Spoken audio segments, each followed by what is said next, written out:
So there's lots and lots of cricket going on these days. There's England playing New Zealand, wherein they have drawn the series. There's Asia Cup going on. It has reached the Super Four stage now.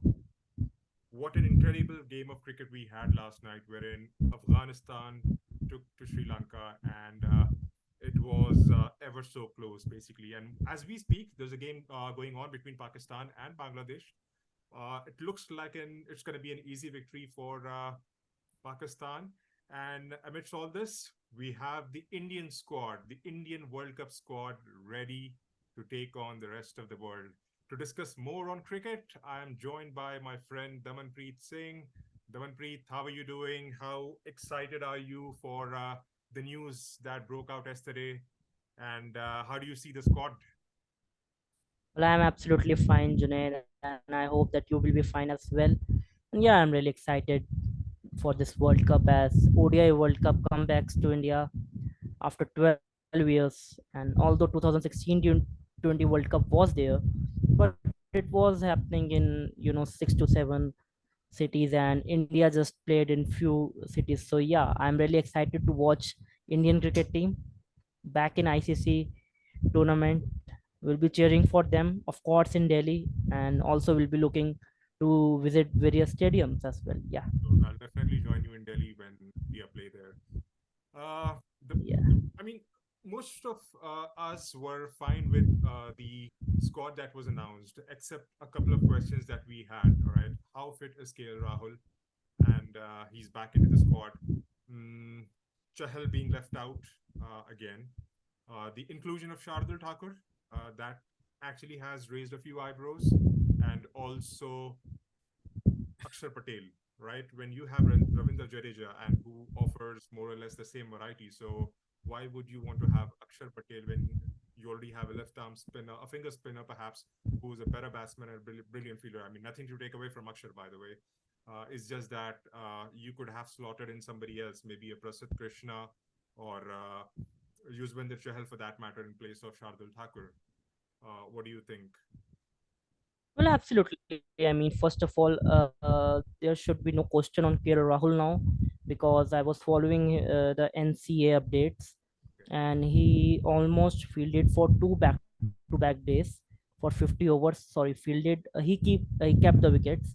He was Okay. keeping, and he took a niggle before Asia Cup. So Ajit Agarkar just clarified that just before the Asia Cup, when team was in Bengaluru, he took that small niggle, and he was perfectly fine. And if he is keeping, and there should be no doubt in his place in ODIs because he has a crucial role at number 5, you can say. um, he plays that crucial role in the middle order, which Ishan did, which we saw that Hardik was also doing. So yes, I mean, he is a really good player, and Yuzvendra Chahal should have been there in place of Akshar Patel, because you are taking two identical spinners, left arm spinner Jadeja and Akshar. Both of them, I mean, are similar. Left hand batsmen coming lower down the order. If possible, they will be promoted up the order. The only thing behind is that, I mean, they are looking for a backup of Jadeja, most probably because you will be traveling a lot. You will be playing 9 matches in it's a round robin league, stage, and then two more matches, semis and finals. If you reach the knockout, most probably India will. So I think that is the reason 11 matches, all of them will not be played by Jadeja. Some of them will be given to Akshar, and I don't think that Akshar's place should have been there. I mean, he is a brilliant test all-rounder.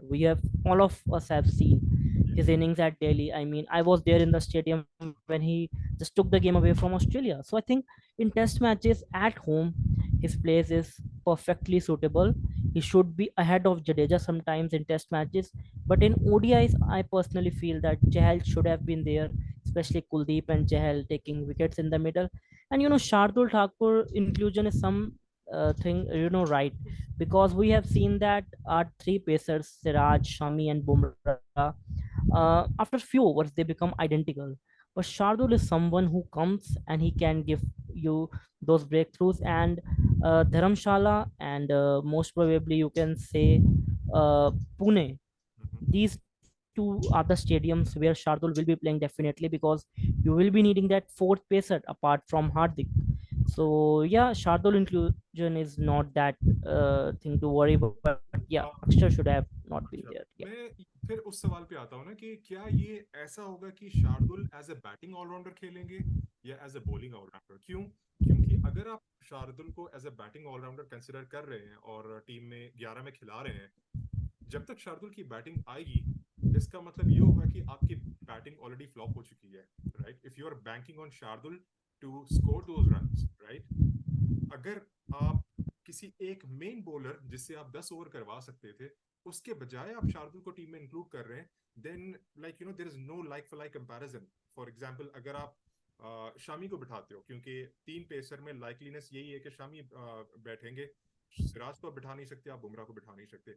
Shami के 10 over versus Shardul के 10 over, you know that's a very huge difference in terms of the quality, right? तो आप team को balance कैसे करेंगे? क्योंकि you have your top, like you know, you have your all-rounders in Hardik and Jadeja who are definitely who are a certainty in the team, and then you're trying to fit in the third all-rounder. तो आपकी combination क्या होगी उस time पर? नहीं, देखिए, सबसे पहले तो आपको कीपर को 5 नंबर पे खिलाना पड़ेगा, इरिस्पेक्टिव वो केएल राहुल होते हैं या ईशान किशन होते हैं। टॉप 4 आपके मोस्ट प्रोबेबली सेटल रहेंगे। लेकिन फिर आपको जब जब शार्दुल की ज़रूरत पड़ेगी, देखिए obviously Shami in terms of bowling he is a perfect option for the bowling. But Shardul को आप एज अ बैटिंग ऑलराउंडर तो देख ही नहीं सकते हैं। बैटिंग ऑलराउंडर हार्दिक पांड्या हैं और बॉलिंग ऑलराउंडर हमारे शार्दुल ठाकुर हैं। और बिल्कुल देखिए, फिर आपको 6, 7 और 8 पे अगर आप इन तीनों को खिलाते हैं, वैसे तो मेरे ख्याल से मुश्किल ही है ये तीनों खेलें। पर अगर खेलते हैं आइडेंटिकली, तो 6, 7 और 8 पे आपको रखना पड़ेगा हार्दिक, जडेजा और शार्दुल को। और फिर 9, 10, 11 में एक आपकी जो जगह रहेगी वो रहेगी कुलदीप यादव की। और फिर दो पेसर्स। अब देखिए, दो पेसर्स मैं क्यों बोल रहा हूँ, क्योंकि दो ही पेसर्स की जगह बचेगी वहाँ पे। और फिर बुमराह, सिराज और शमी में से आपको रोटेट भी करना पड़ेगा, क्योंकि जो धर्मशाला वाला मैच है मोस्ट प्रोबेबली उसमें हम देखेंगे उससे पहले 4 मैच हो चुके होंगे।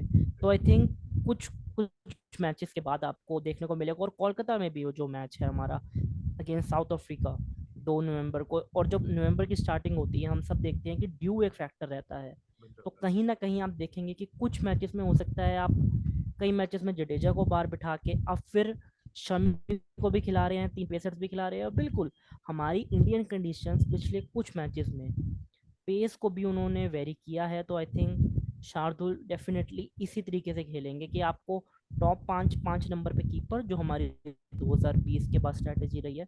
और फिर 6 से लेके 11 तक हमारे 3 ऑलराउंडर्स, 3 बॉलर्स या 2 ऑलराउंडर्स और 4 बॉलर्स, ऐसे आपको करना पड़ेगा। और कल कल के गेम के बारे में आपकी क्या राय है यार? मैंने तो I had given up on Afghanistan. मुझे नहीं लगता था कि वो इतने क्लोज आएंगे, because okay, to be very honest, जब मैंने देखा कि स्कोर ठीक है, मतलब अराउंड वो 5.8 to 6 रन्स पर ओवर मेंटेन कर रहे हैं, लेकिन उनके 3 विकेट जा चुके थे, मुझे लगा कि it's gonna be a you know one of those stories where in वो आएंगे, they will have good like you know overs here and there, लेकिन वो कंसिस्टेंटली मेंटेन नहीं करेंगे। वो कंसिस्टेंसी जो होती है मिडिल ऑर्डर की, वो मेंटेन नहीं करेंगे। लेकिन जिस तरह से नबी ने बैटिंग की है, वो ना एक कामिंग इन्फ्लुएंस लाते हैं अपनी टीम पर। सो वो एक तरफ से मारे जा रहे थे, आई थिंक हशमतुल्लाह शहीदी, पर्सनली अगर मैं बताऊं, he actually slow down a bit. वो मुझे नहीं लगता कि वो उतने आक्रामक हैं जितने कि आपको नबी या Rashid Khan for that matter या जादरान लगते हैं। जादरान को उन्होंने एक्चुअली मेरे ख्याल में नीचे खिलाया। I think he could have come in where Karim Janat was promoted. वो आते तो शायद हो सकता है कि उनको थोड़ी सी गेंदें लेस प्रेशर के साथ ज्यादा मिलती। आपका क्या कहना है इस बारे में? पहले तो आई आई वाज सो गटेड कि जोनाथन ट्रॉट ने अपने प्रेस कॉन्फ्रेंस में आकर ये कहा कि हमें सिर्फ जो इक्वेशन पता थी वो ये थी कि 37.1 ओवर में हमें 291 रन चेस करने हैं। उनको 37.3 और 4 का तो पता ही नहीं था बिल्कुल भी कि 295 भी अगर आप कर जाते हैं तो भी आप क्वालिफाई करेंगे। ये मेरे ख्याल में ये टीम मैनेजमेंट की एक ब्लंडर है। देखिए, बिल्कुल सबसे पहले तो जो उनके टीम एनालिस्ट थे, आप सब जानते हैं कि इंडियन टीम ने भी करे हुए हैं अपने पास एनालिस्ट, अफगानिस्तान की टीम के पास भी एनालिस्ट हैं। कहीं ना कहीं उनको एक क्लियर पिक्चर देनी चाहिए थी। और ऐसे में क्या होता है, जब सेकंड इनिंग शुरू होने वाली होती है या डकवर्थ लुईस आता है, तो कैप्टन की ये जिम्मेदारी होती है कि भाई सबको इकट्ठा करो, चाहे आप डिफेंड करने जा रहे हो चाहे आप चेस करने जा रहे हो, टीम को इकट्ठा करके बताओ कि जी ये स्ट्रैटेजी है। और कोच की भी जिम्मेदारी थी। अब देखिए, अगर उन्होंने कहा कि उनको पता ही नहीं था और अगर उनके एनालिस्ट को भी नहीं पता था, तो फिर ये क्या थर्ड एम्पायर का ब्लंडर है? क्योंकि ऐसी सिचुएशंस में कहीं ना कहीं एम्पायर को भी इंक्लूड, एम्पायर खुद आके बताते हैं कि जी आपको इतने ओवर में इतने रन्स बनाने हैं। तो क्या अगर एम्पायर की तरफ से उनको नहीं पता लगा, तो क्या ये एम्पायर की तरफ से ब्लंडर है? ये सबसे बड़ा सवाल रहेगा इस पूरे एशिया कप में, अफगानिस्तान की तरफ रहेगा। लेकिन एक और बात मैं अब कहना चाहूंगा कि बड़ी टीम्स के अगेंस्ट क्लोज मैचेस वो कभी भी नहीं जीती है अफगानिस्तान की टीम। 2018 में वन साइडेड उन्होंने हराया अफगानिस्तान की टीम ने श्रीलंका को, बांग्लादेश को। सुपर फोर में आपने देखा कि भारत के अगेंस्ट भी वो मैच उनका टाई हुआ था।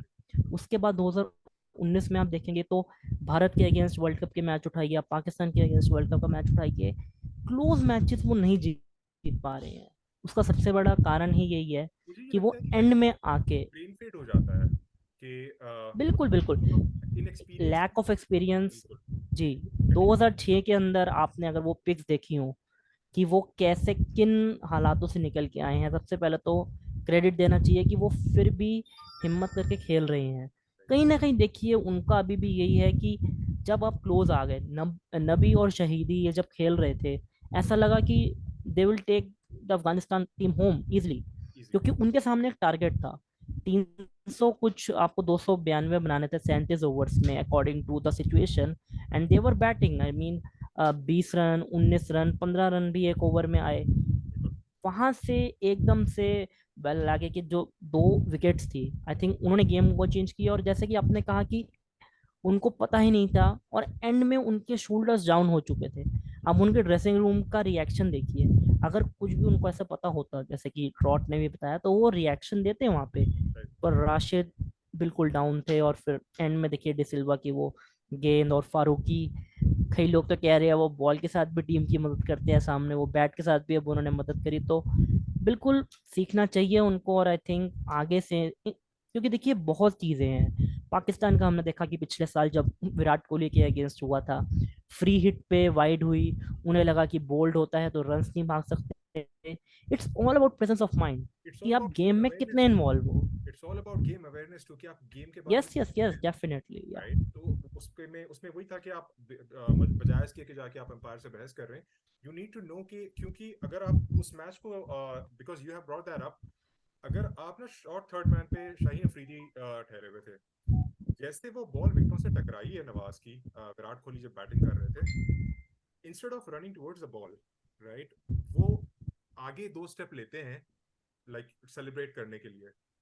तो मेरे ख्याल में ही कंप्लीटली लॉस्ट इट बेसिकली। उसके बाद वो भागने लगे बॉल की ओर। तो आई जी थिंक जी कि बहुत सारे मतलब like I mean we have to be completely aware कि एक इंटरनेशनल गेम में लाइक सिचुएशन किस तरीके से बदल रही है।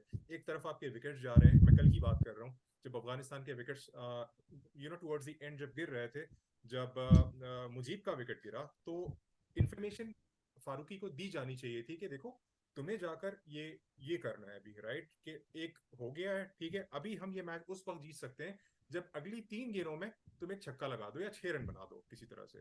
ठीक है। तो ये इन्फॉर्मेशन मेरा नहीं ख्याल है कि उनको दी गई थी, बिकॉज वो सिर्फ उनके जहनों में यही एक बात थी कि 37.1 एंड 292 उनको ये कहा गया था बस, जिस तरीके से।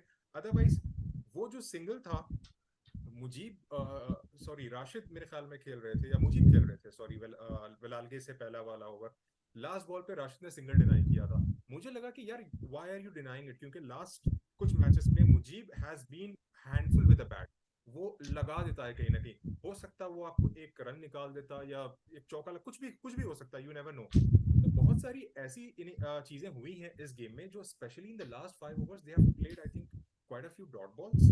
फिर उसके साथ साथ जो मुझे लगा कि जो शहीदी वाली इनिंग्स थी ना, ये कहीं ना कहीं स्पेशली उनकी जो आखिर 10 या 8 गेंदें हैं, वो थोड़ा सा ना मोमेंटम शिफ्ट कर गई श्रीलंका की तरफ। अगर चले ठीक है, राशिद की वो बाउंड्रीज आई, लास्ट वाली बाउंड्री तो एक it was a lucky break basically, inside edge लग गया और पीछे चला गया। बट शहीदी हैड ही प्लेड क्योंकि वो सेट थे, वो इनिंग्स को कैरी कर रहे थे, तो मेरे हिसाब से अगर वो दो तीन अगर बड़े शॉट्स लगाकर ही आउट हो जाते, हालांकि जिस गेम पर वो आउट हुए हैं वो एक वो बड़ी ऐसी कोई कोई बढ़िया गेम नहीं थी। It was a long hop basically, वो चाहे वो स्टेडियम के बाहर मार सकते थे, लेकिन उनका वो बेसिकली गेम नहीं है कि वो एक नबी की तरह या राशिद की तरह या जादरान की तरह एक स्ट्राइकर है, या गुरबाज की तरह for that matter, right. Well yes, I mean शहीदी को कहीं ना कहीं ये रिस्पॉन्सिबिलिटी लेनी चाहिए थी, क्योंकि उनका ये सबसे अच्छा समय था सेट होके टीम को मैच जिताना। बहुत लंबे समय से उन्होंने ओडीआई क्रिकेट में ऐसी कोई पारी नहीं खेली थी, और यहाँ से आई थिंक वो जिम्मेदारी उन्होंने नहीं समझी। हाँ, बीच में पार्टनरशिप वो कर रहे थे, जब नबी शॉट्स मार रहे थे तो उनकी जिम्मेदारी थी कि वो सिंगल डबल लें। पर जब नबी आउट हुए आई थिंक तब आपने सही कहा, एक तो राशिद को भेजना चाहिए था, और कहीं ना कहीं मेरे हिसाब से अटैकिंग शॉट्स खेलनी चाहिए थी। और अगर आपको कंफर्टेबल नहीं लग रहा है तो आप उस टाइम पे कोशिश कीजिए कि मैं बड़ा शॉट खेलूं। कहीं ना कहीं वो बड़ा शॉट आया नहीं, और 8-10 गेंदों ने बिल्कुल इफेक्ट उस पर डाला। और राशिद खान, देखिए, no doubt he is the best hitter. जब वो अपने पे आते हैं तो वो बेस्ट हिटिंग करते हैं। पर कहीं ना कहीं मुझे एक सबसे बुरी बात लगती है, क्योंकि देखिए ही इज 24 ईयर्स ओल्ड, बिल्कुल। लेकिन उनके पास अब 8 साल का एक्सपीरियंस है इंटरनेशनल क्रिकेट में। मैं आपको 2016 की बात बताता हूँ, जब मैंने पहली बार राशिद खान को देखा था। आई मीन मैं स्टैंड में बैठा था और मैं लिटरली देख के हैरान था कि ये कौन है। लिटरली समझ नहीं आ रहा था ये बच्चा सा कौन है। पर फिर इंग्लैंड के अगेंस्ट वो स्पेल, और उसके बाद जब उनको आईपीएल में पिक किया गया, आई मीन परफॉर्मेंस उन्होंने दी है। बट प्रॉब्लम ये है कि जब वो बैटिंग कर रहे होते हैं, एक तो वो आते हैं नंबर 8 पे, टेल के साथ कहीं ना कहीं बैटिंग करने में उनको उतना एक्सपीरियंस नहीं है। हालांकि उनको जो है टू बी फेयर ये टू हिम, उन्होंने कुछ मैचेस गुजरात के लिए जो है ना जिताए हैं। एंड मैं आपको बिल्कुल यहाँ एक जिताए और हैं। बात बताना चाहता हूँ कि यहाँ जी। पे दसुन शनाका की दाद देनी होगी, बिकॉज हालांकि कसिन राजता wasn't bowling well, he was going for runs, उन्होंने विकेटें बेशक जरूर ली। उनको पता था कि Rashid can hit a fast bowler out of the park with ease, तो उन्होंने ये सोचते हुए उन्होंने चांस लिया एक स्पिनर के साथ, राइट। तो ये कहीं ना कहीं इसका जो श्रेय है, इसका क्रेडिट जो है वो आईपीएल को भी जाता है कि हाउ यू नो आप एक ही ड्रेसिंग रूम आप जब शेयर कर रहे हैं, दसुन शाना का और Rashid Khan, so may be Dasun Shanaka has picked it from there basically कि how comfortable Rashid is against fast bowlers. Well yes, I mean हमने देखा था कि इस साल उन्होंने कैसे फास्ट बॉलर्स के अगेंस्ट जाके वो बड़े शॉट्स को खेला था। और शनका की तो देखिए कप्तानी की हम जितनी तारीफ करें उतनी कम है। मतलब मुश्किल सिचुएशन से कैसे टीम को जिताया जाता है, कैसे रन रेट को कंट्रोल किया जाता है, कैसे फर्स्ट इनिंग्स में चाहे T20 हो चाहे ओडीआई हो, उन्होंने दिखाया है। एशिया कप में जीत दिलाई थी उन्होंने अपनी टीम को पिछले साल, अपने वो ब्रिलियंट कैप्टनसी से। और देखिए कल अगर कोई और कप्तान होता फास्ट बॉलिंग ऑलराउंडर्स में, तो वो कहता है कि भाई मेरे को बॉल दो, मैं बॉलिंग कराऊंगा, कोई बात नहीं मैं बुरी बॉलिंग कर रहा हूँ। लेकिन शनखा ने इस बात को समझा और बिल्कुल स्पिनर को दे के उन्होंने कहीं ना कहीं इस बात का फायदा उठाया। राशिद को मेरे ख्याल से ये समझना चाहिए था कि मुजीब जो है वो बड़ी हिटिंग कर सकते हैं, एक वो विश्वास होता है। बिल्कुल। देखिए क्योंकि अभी आपके पास विकेट्स थी, अगर मुजीब बड़ा शॉट मारते हुए तब भी आउट हो जाते, उसके बाद राशिद अकेले संभालते, it could have been better. But कहीं ना कहीं आई थिंक वो एक बिलीव रहना चाहिए, क्योंकि जैसे कि नंबर 6-7 तक वो रहते थे गुजरात के लिए, तेवतिया उनके साथ रहते थे, he was brilliant with him. But जब एंड की बात आती है नंबर 8, 9, 10, स्पेशली 9, 10, 11 में, देन वी सी कि सडनली एक वो चोक कर रही है यहाँ से अफगानिस्तान। और राशिद खान, आई मीन अब उनको इस बात को समझना चाहिए। वो सो कि वर्ल्ड कप में क्लोज मैचेस तो ना दिखे, इंडिया के अगेंस्ट तो as an Indian cricket fan हम चाहते हैं कि ना दिखे, बट फिर भी हम ये चाहेंगे कि राशिद को अगर कोई रिस्पॉन्सिबिलिटी मिली है तो he should take it, and he should finish the game for बिल्कुल। His country. Bangladesh 193 all out, brilliant spell by Haris Rauf, Naseem Shah, कमाल कर दिया दोबारा। ऐसा लग रहा था एक वक्त पर कि शायद वो 260 265 चेस कर लेंगे, जब 100 रन की पार्टनरशिप लग गई थी साकिब अल हसन और मुशफिकुर की.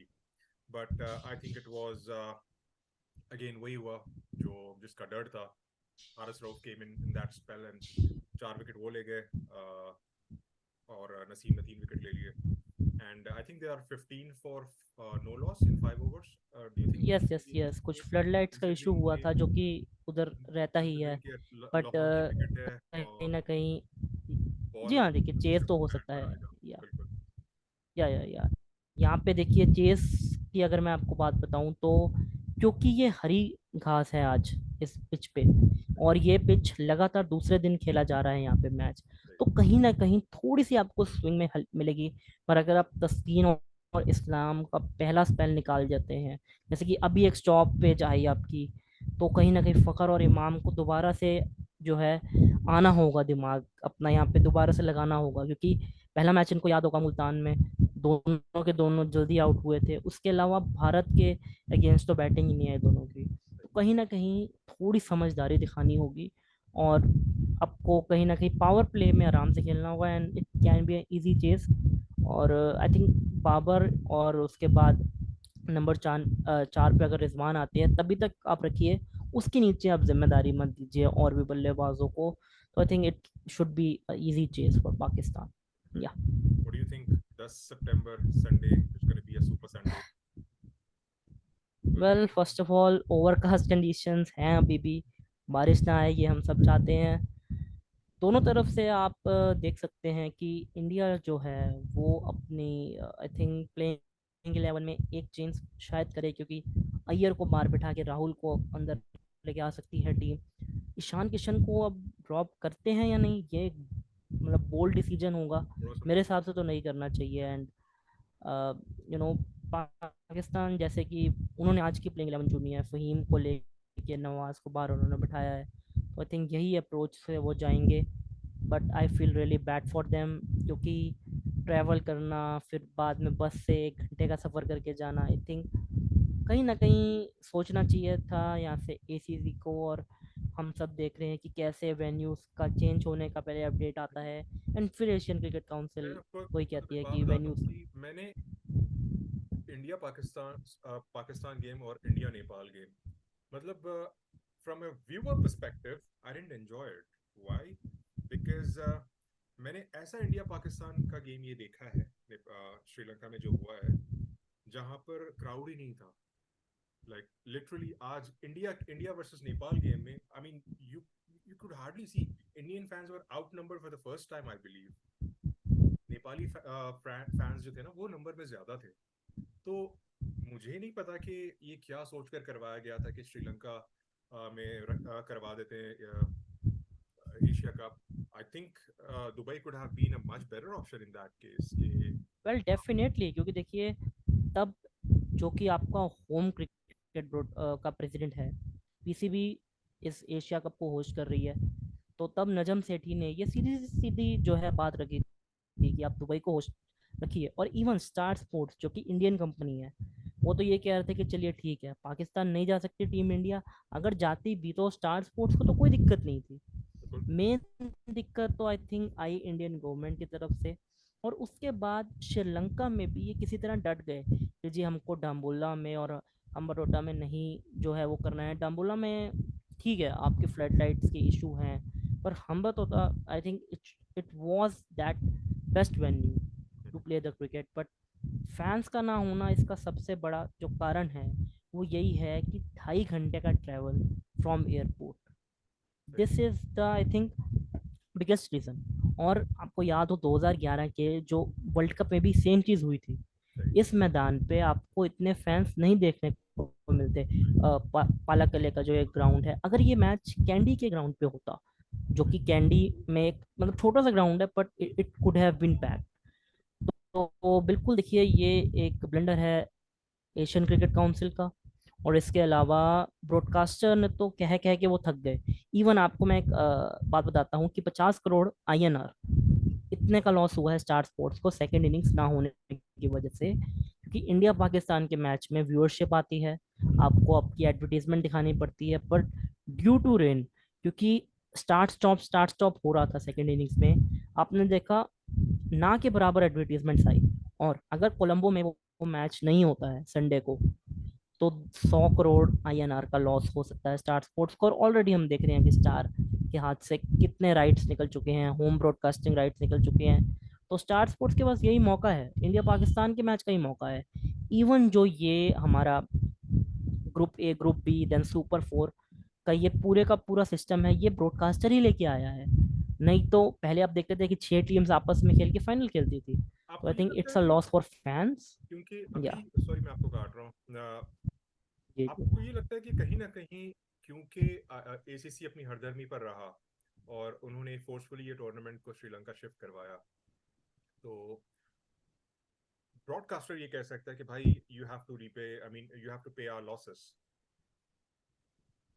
नहीं देखिए, वो तो आपकी इंश्योरेंस कंपनी एक होती है जो भी, बिल्कुल ब्रॉडकास्टर बोल सकता है, ऐसी कोई मतलब इसमें ये बात नहीं है कि ब्रॉडकास्टर अपनी बात नहीं रख सकता। लेकिन एक पर्टिकुलर इंश्योरेंस कंपनी होती है जो कि सबसे पहले वो उनसे मांगेंगे कि जी ड्यू टू रेन हमारा नहीं हो पाया, हमें इतना लॉस हुआ। और बिल्कुल आई थिंक जय शाह को ये आगे आके उनको ये रिस्पॉन्सिबिलिटी लेनी चाहिए कि ठीक है, अभी ये ब्लंडर हुआ हमसे, जो भी अगला होम ब्रॉडकास्टिंग जिसके पास भी राइट्स हैं और जो भी पर्टिकुलर बोर्ड इसको होस्ट कर रहा है, उसके पास पूरा राइट होना चाहिए कि वो जो मर्जी स्टेप ले। And I think champions trophy 2025 में आप देखेंगे जो इंडिया पाकिस्तान का भी चल रहा है, I think all of these things will be sorted. क्योंकि देखिए फिर ICC टूर्नामेंट आ जाएगा एंड आप जानते हैं कि वहां पे आप मना नहीं कर सकते। तो आई होप कि इससे सीख लेनी चाहिए। और बिल्कुल आपका जो भी ये लॉस बनता है, एशियन क्रिकेट काउंसिल की ये अपनी ड्यूटी बनती है, क्योंकि देखिए एज एन इंडियन भी और as a you know business prospective भी, क्योंकि आप जानते हैं कल को आपको हो सकता है कि एशिया कप का कोई ब्रॉडकास्टर ही ना आए आगे। स्टार स्पोर्ट्स का तो खत्म हो रहा है अभी, हो सकता है स्टार स्पोर्ट्स रिन्यू करे ना करे, हो सकता है ये चीज देख के कोई और भी आगे ना आए। तो I think all of the Asian cricket board should come forward and talk to ACC about this as well. Yeah. बिल्कुल बिल्कुल। तो who's the favorite to win on Sunday? Well, I will again go with Pakistan because Again with Pakistan. they have the brilliant bowling and our batting is really a concern. Although Rohit and Shubman, both of them came to form, but still I think कि हमको अभी भी अपनी batting अच्छी करनी पड़ेगी। जैसे आप भी कह रहे थे पिछली बार कि अगर वो ओपनिंग स्पेल निकाल लेते हैं then there is a chance. But आप हल्के में नहीं ले सकते, पूरे 50 ओवर्स आपको बेस्ट क्रिकेट अपनी दिखानी पड़ेगी ले वहाँ पे। सकते हैं क्योंकि as I see it, मुझे ये लग रहा है कि they're going to be lethal even in the World Cup, not just against India, Well, yeah, Jeff. most of the teams, क्योंकि let's make it like pretty straight, जहां पर 150 कोई बॉलर अगर डाल सकता है, he can trouble you on any sort of wicket, चाहे वहां पे सीम हो, स्विंग हो, नहीं हो। I mean, it's all about keeping it wicket to wicket sometimes, जो कि हारिस राव बहुत अच्छी तरह से करते हैं। शाहीन में भी susceptible, अगर वो स्विंग उनको नहीं मिली early on, so he could get a bit wayward with his line and length. लेकिन हारिस से आप बहुत ये कम ही देखते हैं। Even Naseem Shah for that matter, he maintains a terrific line and length. So I think this is probably one of the best pace attacks in the world currently. तो इनको देखने में वो मजा भी आ रहा है कि जैसे वो बॉल्स गुजार रहे हैं बैट्समैन से। So that is one of the best parts about them. And one more thing I just thought of touching down upon नूर अहमद को अफगानिस्तान नहीं खिला रही है। हालांकि नूर करोड़ों रुपए में बिक रहे हैं गुजरात टाइटंस के लिए, लेकिन पता नहीं ये क्या स्ट्रैटेजी हो सकती है। क्या जोनाथन ट्रॉट ये सोच रहे हैं कि इनको एक एज ए सरप्राइज पैकेज फेंके इंडियन कंडीशंस में, जहां पर थोड़ी सी विकेट्स स्पिन करती है, टीम को एक अलग तरह का चैलेंज मिले। देखिए पाकिस्तान की मैं पहले बात बताता हूँ, तो उनका पेस अटैक इज ब्रिलियंट। आप वहीम अशरफ को जोड़ लीजिए, और अगर वो हसन अली को वापस लेके आते हैं, ऑल दो हसन अली दूर दूर तक कोई मतलब नहीं है, पर इनके जो ये 4-5 बॉलिंग ऑप्शंस हैं, they are brilliant with that. Problem कहाँ है उनकी, उनकी ODI में स्पिन की performance against top rank team, उनकी स्पिन उतनी अच्छी नहीं चली है। तो उनके पहले के कुछ मैचेस हैदराबाद में हैं एंड देन चेन्नई, बेंगलुरु, अहमदाबाद में हमारे अगेंस्ट। तो pace will definitely work for them, but spin में आई थिंक ओसामा मेरे को उनको कहीं ना कहीं खिलाना पड़ेगा, या फिर क्योंकि अबरार को कुछ कंसिडर मैचेस कर आए सकते थे हैं। बीच में। अबरार को कंसिडर बिल्कुल कर बिल्कुल सकते आप हैं। कर आई सकते थिंक हैं, ही वाज टेरिफिक, लाइक वो रेडी। डेफिनेटली। बट कहीं ना कहीं आपको कॉम्बिनेशंस पे देखना होगा। एंड जैसे मैंने कहा 50 ओवर हमें खेलना पड़ेगा, उनको भी सारी कंडीशंस में 50 ओवर अच्छी बॉलिंग करानी पड़ेगी। वो सारे मैचेस में तो अपने इस ट्रायो पे नहीं रह सकते निर्भर, कहीं ना कहीं बीच में आके उनके स्पिनर्स को ही गेम टर्न करना पड़ेगा। और नूर अहमद, देखिए सबसे बड़ा रीज़न यही है कि 4 प्रॉपर स्पिनर्स के साथ वो शायद नहीं जाना चाहते। कहीं ना कहीं उनको या तो अपने बैटिंग में एक ऑप्शन कम रख के अपने चारों बॉलर्स को खिलाना पड़ेगा, और राशिद या फिर नबी ये और ऊपर आ सकते हैं बैटिंग करने, तब हो सकता है कि नूर को जगह मिले। तो बिल्कुल ट्रॉट शायद उनका यूज़ करें या ना करें, सबसे बड़ा कारण जो यही है कि कॉम्बिनेशन ऑफ द टीम, क्योंकि वो यही चाह रहे हैं कि नंबर 6 तक उनकी बैटिंग हो जाए, फिर 5 बॉलर्स हो जाए। उसमें भी he is confuse. In fact Afghanistan management की यही प्रॉब्लम रही है कि वो पेसर्स और स्पिनर्स का इकट्ठे कॉम्बिनेशन नहीं ला पाए हैं। तो लुकिंग फॉरवर्ड कि वो कैसे इस्तेमाल करते हैं, क्योंकि दिल्ली में अफगानिस्तान 2 मैचेस खेल रही है, और उसके बाद आई थिंक खेल रही है उनके कुछ पाकिस्तान से। मैचेस चेन्नई में भी है। तो बिल्कुल स्पिन को हेल्प तो मिलेगी, पर अब देखना पड़ेगा कि कॉम्बिनेशन कैसे आता है। On that note, Damanpreet, I will take your leave. Thank you so much for joining. We are running out of time, and I hope we join again pretty soon in the next couple of days. Thank you so much for taking time out for me, and definitely, thank thank you you. या so much. या या